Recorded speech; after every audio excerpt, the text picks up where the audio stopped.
Hello, my name is Dale Maley. A little background on myself and why I made this video. I like designing and building hand-cranked marble machines, all the way from small ones to fairly large ones. And in the process of doing some of those, I discovered a free simulation program called Linkage.Exe. Now, if you do a Google search and you search for Linkage.Exe program, you'll find it and be able to download it. Here's the actual internet address for the guy's website, David Rector. And there is other simulation software out there, like it's built into the Pro E drafting program, but last time I checked, it has a cost of over $2,000. So this is free, so the price is right. But with all software, there is a learning curve involved. And when I first learned how to use this simulation program, I sure wish I had some short videos to help me quickly learn how to use the program. I did struggle quite a bit initially. So I decided to make this video to help people quickly learn how to use this software. Now I'm going to do that by doing two example linkages. First, I'm going to do a very simple one, which is simple crank slider mechanism.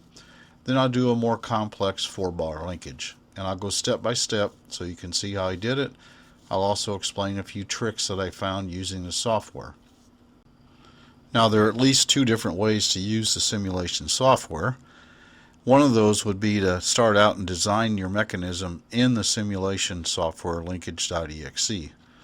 Once you've got it designed, you could take the key dimensions for the mechanism and then draw them in a drafting program. In my case, I use SketchUp. There is a feature for exporting a DXF file. It sort of works. I usually don't use that, but you can try it out if you want. A second way to use this is to first do a concept design in SketchUp. Once you've got that, and then get your X and Y coordinates for the key points in the linkage from SketchUp. You can take those coordinates then and enter those into the Linkage.Exe program and then run your simulation. In my case, I found the second method works the best for me. Now, the way I was taught to design mechanisms back probably 50 years ago at the University of Illinois in engineering school was to hand draw what's called a free body diagram. And here's my hand-drawn version here. And you can see that we have a crankshaft with a 2-inch throw on it. It has a connecting rod of 9 inches long, and it goes to a piston that slides, in this case on a horizontal feature. And from this concept sketch, I would go into SketchUp, just lay it out very roughly enough that I can get the coordinates, XY coordinates, that I can input into the simulation program. So here's a screenshot after I drew up the mechanism concept in SketchUp so I could get the key X and Y coordinates, because I'm going to need those to input those into the simulation program next. Okay, so here we are in the linkage program itself. Let's go in and see how we would draw the simple slider mechanism that we got the dimensions from SketchUp. So to add components to the screen, you right click, and in this case we're going to pick a rotating actuator. It's called Input with Link. It's shown here. Now we want to get the center of the crank at 0, 0, so we click on it. We go up to the coordinates, we select inches, not millimeters, and we want 0, 0, so we put 0, 0. Now it's at 0, 0. Now the end of the crank, we want it to be 2 inches up, so click on it. Let's change its coordinates over to 0, 2. Now we have a 2-inch rotating crank. And we can actually watch it run right now if we want to. If we hit run over here, there it goes. Now we can also click on that down at the bottom and then right click it, and we'll get properties, and we're not going to give it a name here. It has the RPM down here. It has the direction. You can pick clockwise or counterclockwise. It's set at 15 revolutions per minute. Oh, let's change it to 5 revolutions a minute, a little bit slower. And hit OK. Let's go up and hit run again. Now we see that it's running slower. It's running at 5 RPM. Okay, so now let's make the fixed member that the piston will ride on. It needs a couple of bearings to hold it. And in SketchUp, we said, well, let's put the left-hand one 3 inches over from the origin. So right-click again to kind of get your selection of what you can add. We want a fixed anchor here, so we click that. We can just go right in and change the coordinates here to 3, 0, and there it is. Now the other one for the right hand side, we said that was 12 inches over, so let's right click and add it. So we add it. Let's go change the coordinates to 12, 0. Now it's off the screen and you can't see it over to the right, but if you go up and click fit, now you can see it. It's been added to the screen. Now we need to add a straight link to those two fixed members down there, D and E. So right click again to get the options. Over here it's called link, so let's just click link. Now we click on one end, we can just take it right down into the center and it kind of snaps to it. Let's do the same thing with the other one. Okay, now we're all almost done except for adding the sliding cylinder or sliding piston. So the way you do that, you add a link. So let's go add a link. Let's take one in and snap it to the end of the crankshaft. Now this is a little tricky here. It took me a little while to figure this one out. What you do if you want to have a slider here, you move it down somewhat close to the element you want it to slide on down here, and I've highlighted it, point G. Then you go over and pick the other 2 points on the fixed element here. Then you get a new option lights up at the top menu, and it's called slide. So if you click slide, now it's connected and it's a sliding piston. Now let's set the coordinates where we want that at, and from SketchUp we said that needs to be 8.77496, 0. There it is. Okay, if we're cross our fingers and hope everything's okay, we'll go up and run the simulation. We'll click run. Now if something's wrong, the simulation will stop and give you a warning. But it looks like we did everything okay. It's running fine. So let's stop it.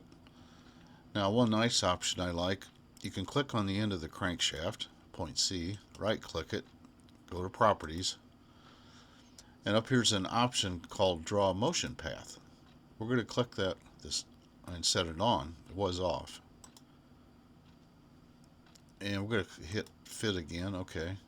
We're going to zoom out just a hair. Okay, here we go. Alright, let's run the simulation again.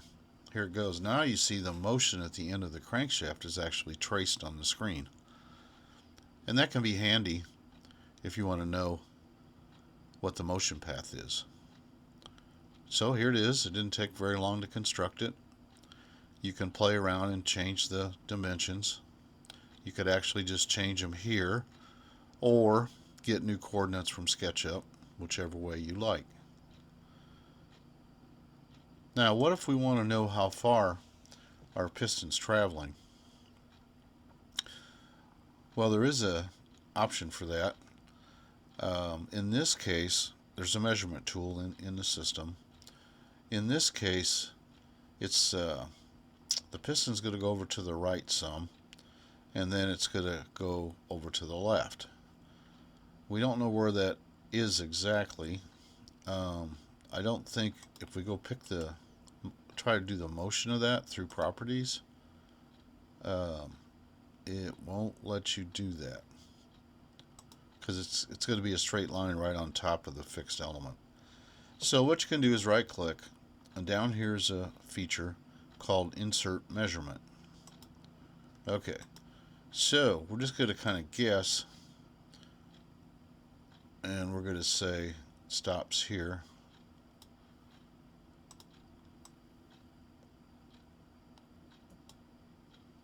And one thing that we know is, in this particular case, when it's to the far right, that dimension is going to be the 2-inch crank plus the 9-inch connector. So that's 11 inches. And we right now have 1 inch down. So if we change the coordinates to 11 and -1,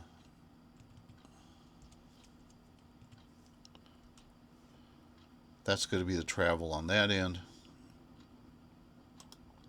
Now this end, let's see, it's going to be the 9 inches of the linkage minus the 2 this time, which would be 7.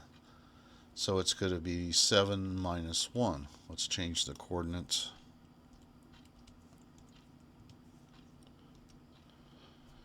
Now if we didn't know what it's going to be by calculation, you can go in and play around with that measurement until it watch the simulation and see what point on the grid it stops, and you can measure it that way. So let's see if this corresponds. We got 4 inches of stroke here.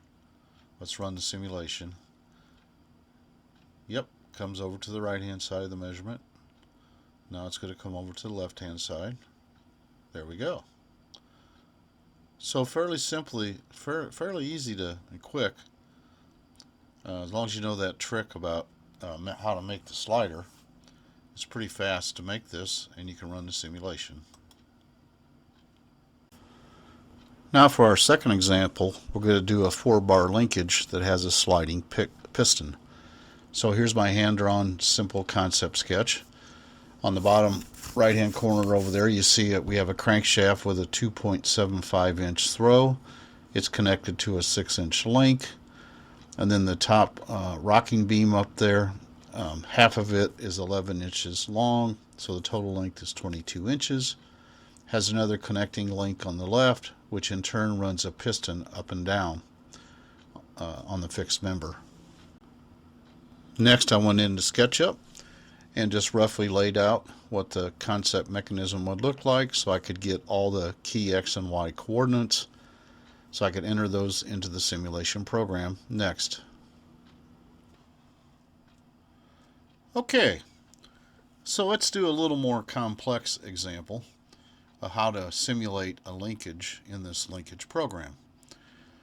And this will be a 4-bar linkage.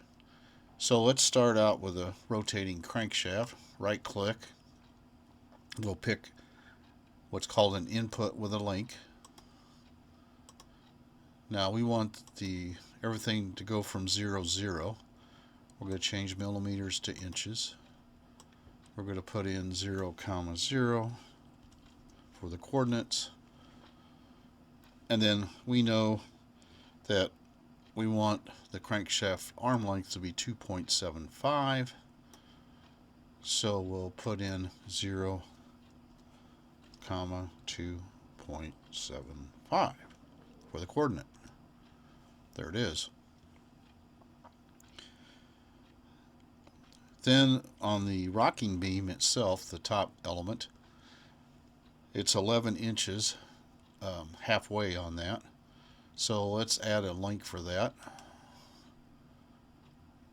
So we'll choose link, and we can snap one end to the end of the crankshaft. And then let's zoom out a little bit, and we'll start with this link. Sorry, this is the link, not the rocking beam. So we'll start out with a link, and we know the end coordinate for that should be 0, 8.75. So let's change the coordinate 0, 8.75. And we'll choose the fit command in the top menu to get it all to fit. Okay. Now we'll work on the rocking beam, and half of that length is 11 inches. So right click again, we'll pick another link. We snap that to the top of that connecting rod, and then the coordinate for the 11 inches over would be minus 11 and then plus 8.75. So we'll do minus 11 comma 8.75, and we'll do the fit command at the top to get it all to fit. Okay, that's over halfway to the rocking beam center. We need to add the other 11 inches on there to the left, so we'll go pick another link.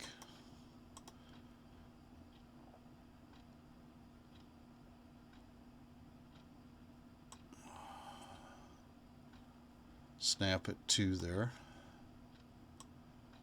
and then we know the coordinates for that left hand side of there, and the coordinates should be minus 22 and 8.75 up.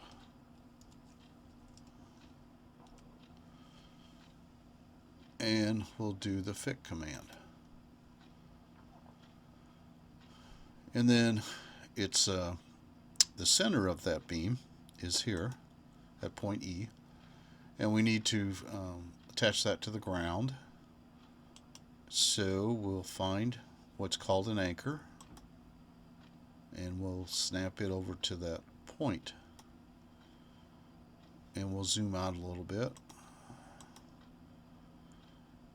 Now let's run the simulation and just see if this part of the mechanism actually works. So we'll go up and click run. Oops, did not run. See, we got an error.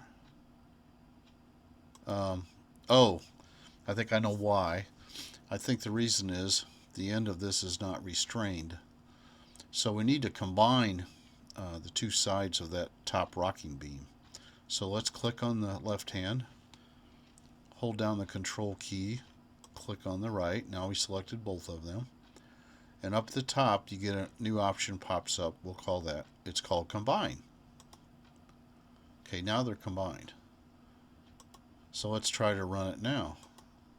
Oh, a miracle. So this part of the mechanism is working fine.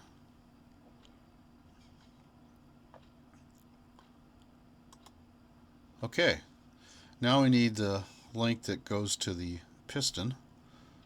So we add another link. We can snap that over to the end of the rocking beam. And then we need to know the coordinates for the bottom end of that.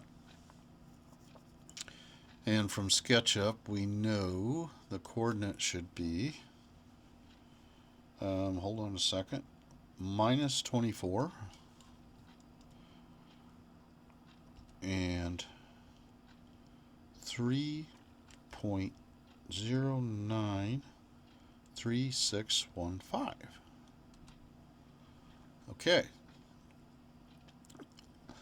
Now we need to have a fixed piece for that piston to ride on. So we will add a link. I'll tell you what, let's add an anchor, because it's going to have two anchors. And now we need to put the coordinate in for that anchor from SketchUp. And the coordinate for that anchor is going to be minus 24. And the height is going to be 10.75 is there. And now we need to add the bottom anchor. We right click and we pick that anchor, and let's put the coordinates in for that one. So it would also be a minus 24. and it would be a minus 5.25.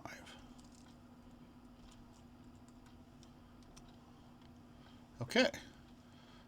Now I need to connect those with a link. So right click and choose a link. And we can kind of snap the ends in on both of like this.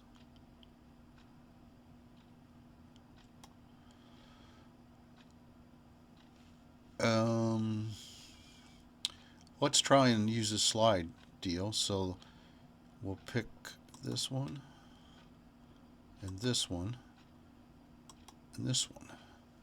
And we'll go hit the slide command. Now it's a slide. Okay, so the mechanism's actually built. Let's go run it and see if it'll actually run. Yes, it is running. There's no errors. Looks like we need to move the fixed point on the left hand side, point G. Needs to be moved up just a hair. And we could also move the bottom one up a ways. So let's go do that. Let's move this one up. So its coordinates are minus 24 and then plus 10.75. Let's change the y coordinate to say 11.25. Moved it up a little. Now the bottom one, I'm just going to kind of wing it and move it up to about there. And the coordinate there is a minus 1.599. We'll just change that to a minus 1.5. 1.5, just have a round number in there. There we go. Let's go run it, make sure it still works. Okay there. And we could actually move that bottom one up a little bit more. Let's go ahead and move that bottom one up a little more. Okay. Let's run it now. And oh my goodness, it's running just fine. Now let's stop. I would like to see what kind of path some of the elements take. So let's go into the end of the crank, properties, right click, properties, choose draw the motion path. Let's look at the motion up here too, the right hand side of the rocking beam, properties, draw motion path. And let's see how the left hand side of the rocking beam, see how it moves too. Draw motion path. Okay, let's run it. Now you can see it's actually tracking the motion path. So if you wanted to go in and measure the distance traveled on those arcs, you could right click and then pick the measurement one, and it would show you the length that it's moving. So let's go in and see how far this left hand one is moving. We will, down here there's an option called insert measurement. Okay, let's move that down to about there, and then we can just kind of eyeball it and say it moves to about there. Let's verify that it's let's run it. And yes, the Y movement there, we measured it correctly. It's at 6.101 inches. Very nice feature. So it was relatively easy to construct this 4-bar linkage. You just need to know a couple of tricks, which we covered as we build it. But very nice tool for modeling a 4-bar linkage. So some closing thoughts on this project. The Linkage.Exe program can be very useful for designing more complex mechanisms. I recently learned it's very hard to design a 4-bar linkage mechanism just using a simple drafting program. Using a simulation software made it much easier, so I would say it's very valuable for that type of application. So in summary, this short video explains how to use the Linkage.Exe simulation software with a couple of examples. You can see my other videos with many different marble machines and all the different associated mechanisms with them. Hopefully this video helps you on your projects. I hope you enjoyed the video, and please subscribe. Thank you.